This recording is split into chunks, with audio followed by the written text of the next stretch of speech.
लेकिन मैं फारूक अब्दुल्ला साहब से पूछना चाहता हूं, आपने लोकतंत्र की बात की है।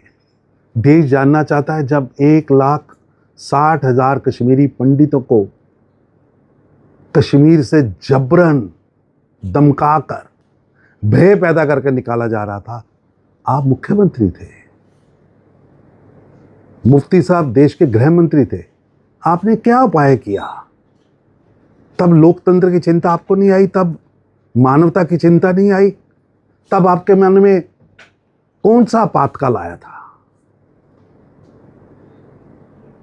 और आपने जम्मू कश्मीर के अंदर 1980s से किस तरह लोकतंत्र को कुचला है? कौन बायकॉट की राजनीति करता था?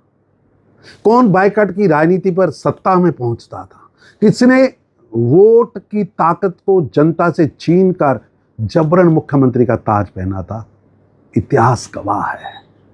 फारूक अब्दुल्ला साहब, कई बार दिल करता है कि आईना देखें, आपको ध्यान में आएगा कि लोकतंत्र को दबाने के लिए, लोकतंत्र को कुचलने के लिए आपके नेतृत्व में नेशनल कॉन्फ्रेंस और कांग्रेस ने कितने पाप जम्मू कश्मीर में किए हैं, जिसका भार आने वाली जनरेशन हो रही है। प्रधानमंत्री मोदी जी ने जम्मू कश्मीर में विश्वास और विकास दोनों पैदा किए।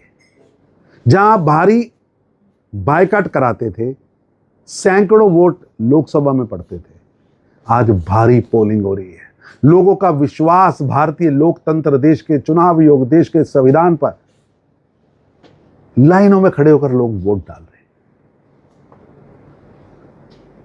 जनता ने प्रधानमंत्री मोदी जी की भारतीय जनता पार्टी को, आपकी पार्टी से 1,60,000 ज्यादा वोट दिए हैं।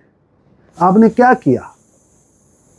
जम्मू कश्मीर के नौजवानों के हाथ में पत्थर पकड़ा दिए थे, बंदूक पकड़ा दी थी, हथगोले पकड़ा दिए थे, ग्रेनेड पकड़ा दिए थे, मिसाइल पकड़ा दी थी, सभी और लाशें ही लाशें थी। उससे निकालकर मोदी जी ने शांति की बहाली की है।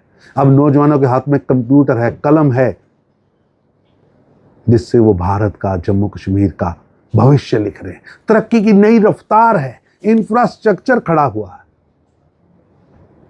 अब आपसे काम नहीं हो पा रहा, नाच ना जाने आंगन टेढ़ा।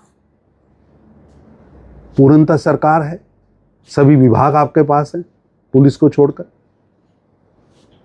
अपने मैनिफेस्टो को पूरा करने की बजाय, एक एक वादे को आगे बढ़ाने की बजाय अब बहाने ढूंढ रहे हैं।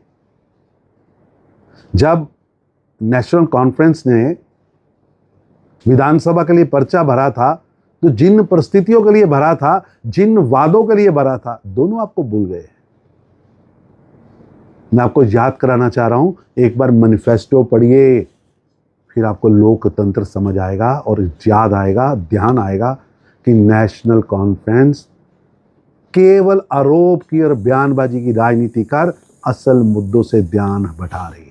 सर, फारूक